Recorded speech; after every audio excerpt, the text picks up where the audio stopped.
हमारे पास वास्तव में केवल एक गवाही है जिसे सभी बस दोहरा रहे हैं। मेरा मन हार्वर्ड लॉ स्कूल के साइमन ग्रीनलीफ के शब्दों की ओर गया, जो इतिहास के सबसे महत्वपूर्ण कानूनी व्यक्तियों में से एक हैं और सबूतों पर एक प्रभावशाली ग्रंथ के लेखक हैं। 4 गॉस्पेल लेखकों के बीच की सुसंगतता का अध्ययन करने के बाद उन्होंने यह मूल्यांकन प्रस्तुत किया। यहां इतनी भिन्नता है कि यह दिखाता है कि उनके बीच कोई पूर्व सहमति नहीं हो सकती थी, और साथ ही इतनी महत्वपूर्ण सहमति है कि यह दिखाता है कि वे सभी एक ही बड़े घटना के स्वतंत्र वर्णनकर्ता थे। एक शास्त्रीय इतिहासकार के दृष्टिकोण से जर्मन विद्वान हंस स्टीयर ने सहमति जताई है कि बुनियादी डेटा पर सहमति और विवरणों में भिन्नता विश्वसनीयता का सुझाव देती है, क्योंकि बनाई गई कहानियां पूरी तरह से सुसंगत और सामंजस्यपूर्ण होती हैं। हर इतिहासकार, उन्होंने लिखा, विशेष रूप से संदेहवादी होता है जब एक असाधारण घटना केवल उन खातों में रिपोर्ट की जाती है जो पूरी तरह से विरोधाभासों से मुक्त होते हैं। हालांकि यह सच है, मैं गॉस्पेल्स के बीच स्पष्ट भिन्नताओं से उठने वाली कठिनाइयों को नजरअंदाज नहीं करना चाहता था। मैंने इस मुद्दे की ओर गहराई से जांच करने का फैसला किया और ब्लूमबर्ग पर कुछ स्पष्ट विरोधाभासों के बारे में दबाव डाला, जिन्हें संदेहवादी अक्सर गॉस्पेल्स की अविश्वसनीयता के उदाहरण के रूप में उठाते हैं। मैंने एक प्रसिद्ध चिकित्सा की कहानी से शुरुआत की। मैथ्यू में लिखा है कि एक सेनापति खुद जीसस के पास आया और अपने सेवक को ठीक करने के लिए कहा, मैंने यह बताया। हालांकि ल्यूक कहता है कि सेनापति ने यह करने के लिए बुजुर्गों को भेजा। अब यह एक स्पष्ट विरोधाभास है ना? नहीं, मुझे ऐसा नहीं लगता, ब्लूमबर्ग ने जवाब दिया।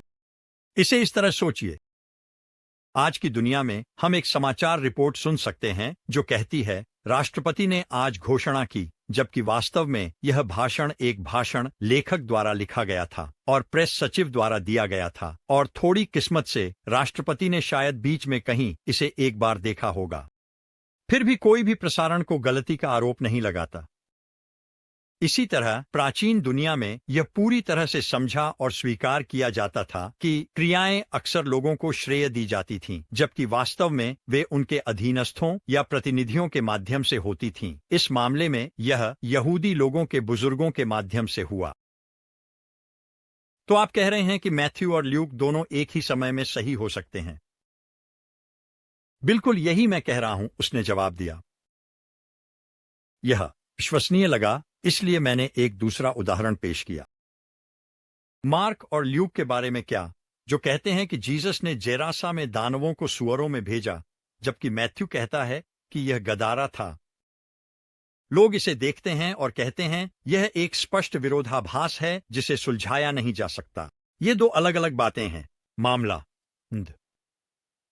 अच्छा, अभी मामला बंद मत करो, ब्लूमबर्ग ने हंसते हुए कहा।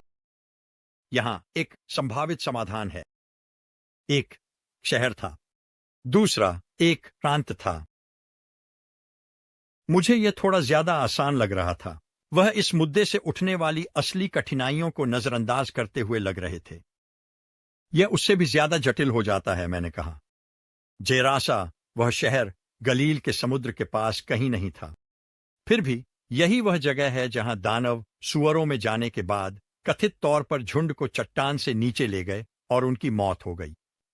ठीक है, अच्छा बिंदु, उसने कहा। लेकिन गलील के समुद्र के पूर्वी किनारे पर बिल्कुल सही स्थान पर एक शहर के खंडहर खुदाई किए गए हैं। शहर के नाम का अंग्रेजी रूप अक्सर केरसा के रूप में उच्चारित किया जाता है, लेकिन एक हिब्रू शब्द के रूप में, जिसे ग्रीक में अनुवादित या ट्रांसलिटरेट किया गया, यह शायद जेरासा जैसा कुछ सुनाई दे सकता था। तो यह बहुत संभव है कि यह जेरासा में ही रहा हो, जिसका ग्रीक में वर्तनी जेरासा थी, गदारा प्रांत में। बहुत अच्छा, मैंने मुस्कुराते हुए माना। मैं इस पर हार मानता हूं। लेकिन यहां एक समस्या है जो इतनी आसान नहीं है। मत्ती और लूका में यीशु की वंशावली के बीच के भिन्नताओं के बारे में क्या? संशयवादी अक्सर उन्हें निराशाजनक रूप से विरोधाभासी बताते हैं।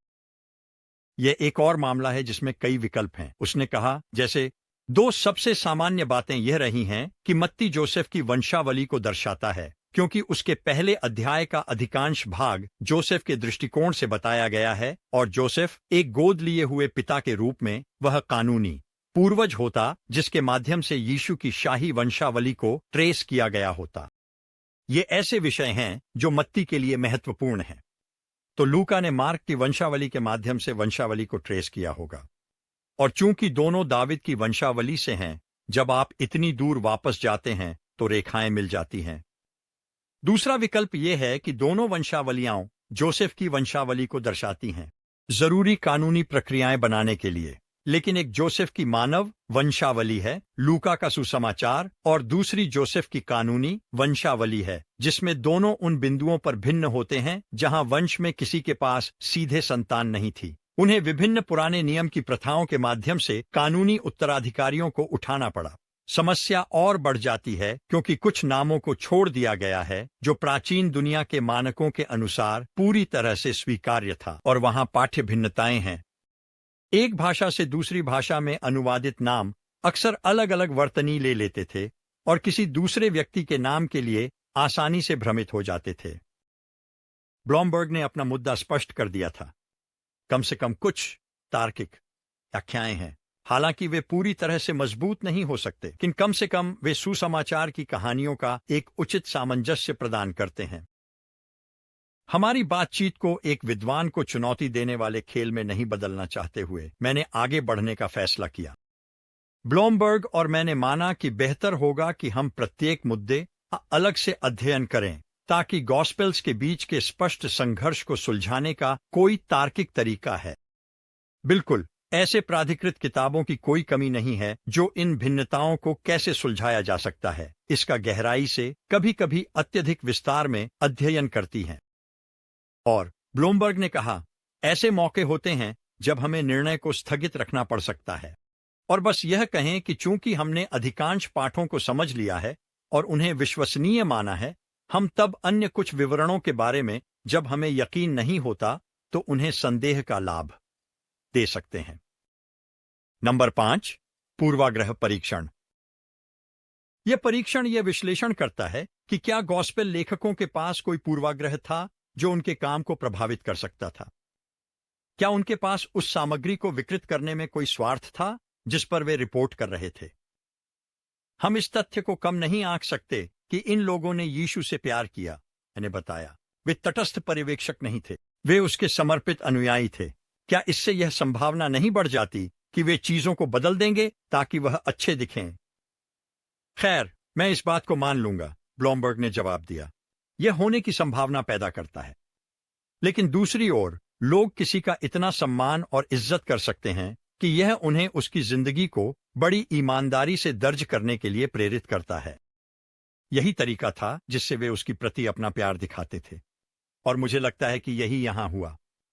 इसके अलावा इन शिष्यों को आलोचना, बहिष्कार और शहादत के अलावा कुछ भी हासिल नहीं हुआ। उनके पास वित्तीय रूप से जीतने के लिए कुछ भी नहीं था।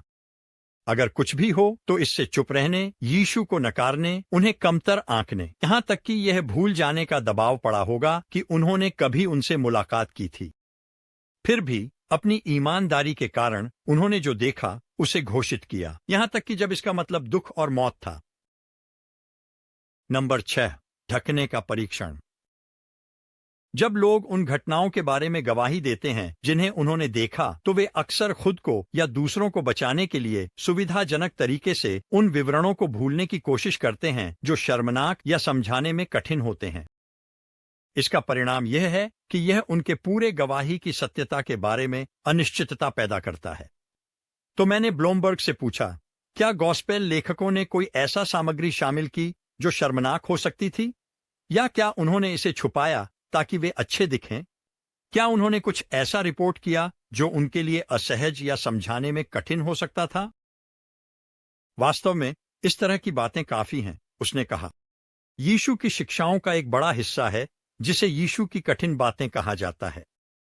कुछ बातें बहुत नैतिक रूप से चुनौतीपूर्ण हैं, अगर मैं अपनी पसंद के अनुसार एक धर्म बना रहा होता तो शायद मैं खुद से यह नहीं कहता कि मुझे अपने स्वर्गीय पिता की तरह परिपूर्ण होना है, या व्यभिचार को इस तरह परिभाषित करता कि इसमें मेरे दिल में इच्छाएं भी शामिल हों। लेकिन मैंने विरोध किया। अन्य धर्मों में भी चुनौतीपूर्ण बयान है। हाँ, यह सच है, और यही वजह है कि कठिन बातों का वह प्रकार जो अधिक प्रभावशाली होता है, वे हैं जो चर्च को यीशु के बारे में सिखाने में शर्मनाक हो सकते हैं। वह प्रतिक्रिया थोड़ी अस्पष्ट लग रही थी। मुझे कुछ उदाहरण दो, मैंने कहा। ब्लूमबर्ग ने एक पल सोचा, फिर कहा, उदाहरण के लिए मार्क 6:5 में कहा गया है कि यीशु नाजरेत में कुछ ही चमत्कार कर सके, क्योंकि वहां के लोगों की विश्वास बहुत कम थी, जो यीशु की शक्ति को सीमित करता हुआ लगता है। यीशु ने मार्क 13:32 में कहा कि उन्हें अपनी वापसी का दिन या घंटा नहीं पता, जो उनकी सर्वज्ञता को सीमित करता हुआ लगता है। अब अंततः धर्मशास्त्र को इन बयानों के साथ कोई समस्या नहीं रही है, क्योंकि पौलुस खुद फिलिपियों 2:5-8 में मसीह में भगवान के बारे में बात करते हैं, जो स्वेच्छा से और जानबूझकर अपनी दिव्य विशेषताओं के स्वतंत्र प्रयोग को सीमित कर रहे हैं। लेकिन अगर मुझे गॉस्पेल इतिहास के साथ लापरवाह खेलने की आजादी होती, तो उस सामग्री को पूरी तरह से छोड़ देना बहुत सुविधाजनक होता, और फिर मुझे इसे समझाने की झंझट से गुजरना नहीं पड़ता। यीशु का बपतिस्मा एक और उदाहरण है। आप यह समझा सकते हैं कि यीशु, जो बिना पाप के थे, ने खुद को बपतिस्मा लेने की अनुमति क्यों दी, लेकिन इसे पूरी तरह से छोड़कर चीजें आसान क्यों नहीं बनाते। क्रूस पर यीशु ने पुकारा, हे मेरे भगवान, तूने मुझे क्यों छोड़ दिया। लेखकों के लिए इसे छोड़ना उनके स्वार्थ में होता, क्योंकि इससे बहुत सारे सवाल उठते हैं। बिल्कुल, मैंने जोड़ा, शिष्यों के बारे में शर्मनाक सामग्री की कोई कमी नहीं है। बिल्कुल, ब्लूमबर्ग ने कहा। मार्क का पेत्रुस के प्रति दृष्टिकोण काफी हद तक नकारात्मक है, और वह ही मुख्य सूत्रधार है। शिष्य बार बार यीशु को गलत समझते हैं। जेम्स और जॉन यीशु के दाहिने और बाएं हाथ की जगहें चाहते हैं, और उन्हें इसके बजाय सेवक नेतृत्व के बारे में कठिन पाठ सिखाने पड़ते हैं। वे बहुत से समय खुद के स्वार्थी, खुद के हित में सोचने वाले और बेवकूफ लोगों की तरह लगते हैं। अब हम पहले से ही जानते हैं कि गॉस्पेल लेखकों ने चयनात्मकता दिखाई थी। यूहन्ना का गॉस्पेल इस तरह समाप्त होता है, कुछ हद तक अतिशयोक्ति में, कि पूरी दुनिया उस सभी जानकारी को समेट नहीं सकती जो यीशु के बारे में लिखी जा सकती थी। तो अगर उन्होंने इनमें से कुछ चीजें छोड़ दी होती, तो खुद में कहानी को झूठा साबित करने के रूप में नहीं देखा जाता। लेकिन बात यह है, अगर उन्हें कुछ बातें छोड़ने में कोई हिचकिचाहट नहीं थी जब यह सुविधाजनक और सहायक होता, तो क्या यह सच में संभव है कि वे बिना किसी ऐतिहासिक आधार के सामग्री को सीधे जोड़ते और गढ़ते? ब्लूमबर्ग ने सवाल को कुछ समय के लिए लटकने दिया, फिर आत्मविश्वास के साथ निष्कर्ष निकाला, मैं कहूंगा नहीं। नंबर 7, पुष्टि परीक्षण। मैं इस अगले परीक्षण की शुरुआत ब्लूमबर्ग से यह पूछकर करता हूं, जब गॉस्पेल लोग स्थान और घटनाओं का उल्लेख करते हैं, क्या वे उन मामलों में सही साबित होते हैं जहां उन्हें स्वतंत्र रूप से सत्यापित किया जा सकता है? अक्सर ऐसी पुष्टि यह आकलन करने में अमूल्य होती है कि क्या एक लेखक सटीकता के प्रति प्रतिबद्ध है। हाँ, ऐसा होता है, और जैसे जैसे लोग इस पर अधिक समय बिताते हैं, विवरण अधिक से अधिक पुष्टि होते हैं। ब्लूमबर्ग ने जवाब दिया, पिछले 100 वर्षों में पुरातत्व ने बार बार ऐसी खोजें की हैं जिन्होंने गॉस्पेल्स में विशेष संदर्भों की पुष्टि की है, खासकर जॉन के गॉस्पेल में, जो विडंबना यह है कि जिसे संदिग्ध माना जाता है। हाँ, अब भी कुछ अनसुलझे मुद्दे हैं, और ऐसे समय भी रहे हैं जब पुरातत्व ने नई समस्याएं पैदा की हैं, लेकिन ये पुष्टि के उदाहरणों की संख्या की तुलना में बहुत कम है। गैर ईसाई। हम गैर ईसाई स्रोतों से यीशु के बारे में बहुत सारे तथ्य जान सकते हैं जो उसके जीवन की प्रमुख शिक्षाओं और घटनाओं की पुष्टि करते हैं। और जब आप सोचते हैं कि प्राचीन इतिहासकार अधिकांशतः केवल राजनीतिक शासकों, सम्राटों, राजाओं, सैन्य लड़ाइयों, आधिकारिक धार्मिक लोगों और प्रमुख दार्शनिक आंदोलनों के साथ ही निपटते थे, यह आश्चर्यजनक है कि हम यीशु और उसके अनुयायियों के बारे में कितना कुछ सीख सकते हैं। भले ही वे उन श्रेणियों में से किसी में भी फिट नहीं होते थे जब ये इतिहासकार लिख रहे थे। यह एक संक्षिप्त और सहायक उत्तर था। हालांकि जबकि मुझे ब्लूमबर्ग के आकलन पर संदेह करने का कोई कारण नहीं था, मैंने तय किया कि इस दिशा में कुछ और शोध करना फायदेमंद होगा। मैंने अपनी कलम उठाई और अपने नोट्स के मार्जिन में खुद के लिए एक याददाश्त लिखी। पुरातत्वविदों और इतिहासकारों से विशेषज्ञ राय लें। 8 विपरीत गवाह परीक्षण। यह परीक्षण सवाल पूछता है, क्या अन्य लोग मौजूद थे? कौन गॉस्पेल्स का विरोध करता या उन्हें सही करता अगर वे विकृत या गलत होते? दूसरे शब्दों में, क्या हम यीशु के समकालीनों के उदाहरण देखते हैं जो शिकायत कर रहे हैं कि गॉस्पेल की कहानियां बस गलत थीं? ब्लूमबर्ग ने कहा, कई लोगों के पास इस आंदोलन को बदनाम करने के लिए विभिन्न कारण थे और अगर वे इतिहास को बेहतर तरीके से बता सकते तो वे ऐसा कर देते। फिर भी देखिए कि उसके विरोधियों ने क्या कहा। बाद के यहूदी लेखों में यीशु को एक जादूगर कहा गया है जिसने इस्राएल को भटका दिया, जो यह स्वीकार करता है कि उसने वास्तव में अद्भुत चमत्कार किए, हालांकि लेखक उसकी शक्ति के स्रोत पर विवाद करते हैं। यह कुछ ऐसा कहने का एक सही मौका होता जैसे ईसाई आपको बताएंगे कि उसने चमत्कार किए, लेकिन हम यहां यह बताने के लिए हैं कि उसने नहीं किए। फिर भी यही एक चीज है जो हम कभी भी उसके विरोधियों से नहीं सुनते। इसके बजाय वे निहित रूप से स्वीकार करते हैं कि गॉस्पेल्स में जो लिखा है कि यीशु ने चमत्कार किए वह सच है। मैं पूछता हूं, क्या यह ईसाई आंदोलन यहीं यरूशलेम में उसी क्षेत्र में जड़ें जमा सकता था जहां यीशु ने अपने मंत्रालय का अधिकांश काम किया, जहां उसे क्रूस पर चढ़ाया गया, दफनाया गया और पुनर्जीवित किया गया, अगर लोगों को उसकी जानकारी थी और वे जानते थे कि शिष्य उसकी की गई चीजों को बढ़ा चढ़ाकर या विकृत कर रहे थे? मुझे ऐसा नहीं लगता, ब्लूमबर्ग ने जवाब दिया। हमारे पास एक तस्वीर है कि यह एक बहुत ही कमजोर और नाजुक आंदोलन था जिसे उत्पीड़न का सामना करना पड़ रहा था। अगर आलोचकों के पास यह कहने का मौका होता कि यह झूठों या विकृतियों से भरा हुआ है तो वे ऐसा करते, लेकिन उन्होंने निष्कर्ष में जोर देकर कहा, यही वह चीज है जो हमें बिल्कुल नहीं दिखती। मैं मानूंगा कि मैं ब्लूमबर्ग से प्रभावित हुआ। जानकारी से भरा, स्पष्ट, शोधात्मक और विश्वसनीय। उसने गॉस्पेल्स की विश्वसनीयता के लिए एक मजबूत मामला तैयार किया था।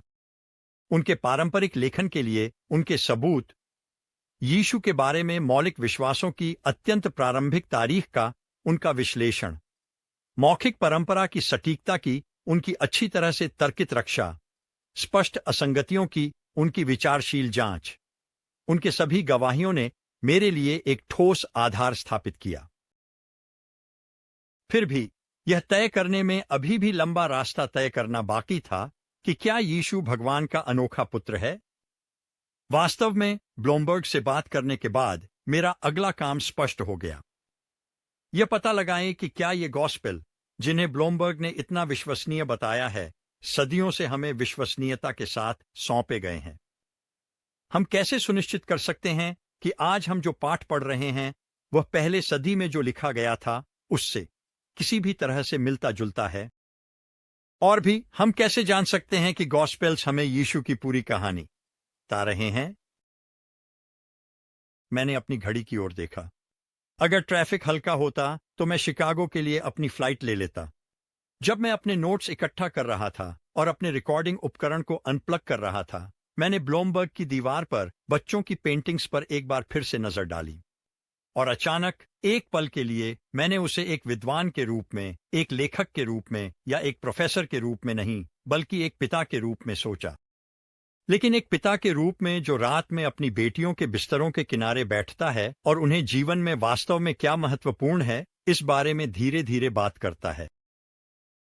वह उन्हें क्या बताता है? मैंने सोचा, बाइबल के बारे में, भगवान के बारे में, इस यीशु के बारे में जो अपने बारे में इतनी बेतुकी बातें करता है। मैं एक आखिरी सवालों की लाइन का विरोध नहीं कर सका। आपकी अपनी आस्था के बारे में क्या? मैंने पूछा। इस सभी शोध ने आपके विश्वासों को कैसे प्रभावित किया? मैंने जैसे ही अपने मुंह से शब्द निकाले उसने जवाब दिया, इसने उन्हें मजबूत किया है, इसमें कोई शक नहीं। मैं अपने शोध से जानता हूं कि गॉस्पेल खातों की विश्वसनीयता के लिए बहुत मजबूत सबूत है। वह एक पल के लिए चुप रहा, फिर उसने कहा, आप जानते हैं, यह विडंबनापूर्ण है। बाइबल इसे सराहनीय मानती है कि एक ऐसी आस्था हो जो सबूत की आवश्यकता नहीं रखती। क्या आपको याद है कि यीशु ने संदेह करने वाले थॉमस को कैसे जवाब दिया था? आप विश्वास करते हैं क्योंकि आप देखते हैं। धन्य हैं वे जिन्होंने नहीं देखा और फिर भी विश्वास करते हैं। और मुझे पता है कि हम कभी भी आस्था को मजबूर या दबाव नहीं डाल सकते। हम पवित्र आत्मा की भूमिका को नहीं बदल सकते, जो अक्सर क्रिश्चियनों की चिंता होती है जब वे इस तरह की चर्चाओं को सुनते हैं। लेकिन मैं आपको यह बताऊंगा, नए नियम के क्षेत्र में कई कहानियां हैं जहां विद्वान जो क्रिश्चियन नहीं थे, इन मुद्दों के अध्ययन के माध्यम से मसीह में आस्था प्राप्त कर चुके हैं। और ऐसे अनगिनत और विद्वान हैं जो पहले से ही विश्वास रखते थे, जिनकी आस्था सबूतों के कारण और भी मजबूत, अधिक ठोस और अधिक स्थिर हुई है। और मैं इसी श्रेणी में आता हूं। मेरे लिए मैं मूल रूप से पहले श्रेणी में था। नहीं, विद्वान नहीं, बल्कि एक संदेहवादी, एक आइकोनोक्लास्ट, एक कठोर रिपोर्टर जो यीशु के बारे में सच्चाई की खोज में था, जिसने कहा कि वह मार्ग, सत्य और जीवन है। मैंने अपना ब्रीफकेस बंद किया और ब्लूमबर्ग का धन्यवाद करने के लिए खड़ा हुआ। मैं शिकागो वापस उड़ान भरूंगा, संतुष्ट की एक बार फिर मेरी आध्यात्मिक खोज एक अच्छे शुरुआत पर है।